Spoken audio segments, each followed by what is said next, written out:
আর আল্লাহ পাক অনেক কিছু মাফ করে দেন, কিছু কিছু বিষয় আল্লাহ পাক মোটেই পছন্দ করেন।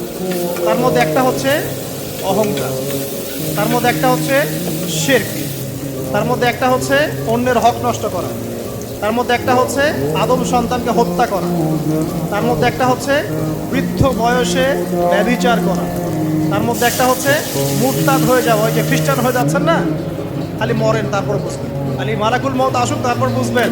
আল্লাহ রাব্বুল আলামিন বলছেন তার রাসূলের মাধ্যমে, কেউ যদি সাক্ষ্য দেয় আল্লাহ ছাড়া কোনো মাবুদ নাই, মুহাম্মদ সাল্লাল্লাহু আলাইহি ওয়াসাল্লাম শেষ নবী, ঈসা ইবনে মারইয়াম আল্লাহর প্রেরিত নবী, আল্লাহর পুত্র নন, জান্নাত সত্য এবং জাহান্নাম সত্য, এই পাঁচটা বিষয় যদি কেউ সাক্ষ্য দেয় ইনশাআল্লাহ সে জান্নাতে যাবে, তার আমল যেমনই হোক। টাকার বিনিময়ে, চাকরির বিনিময়ে, সমাজসেবার নামে আর চিকিৎসার নামে ইমান বিক্রি করে ফেললেন, সুবহানাল্লাহ সুবহানাল্লাহ।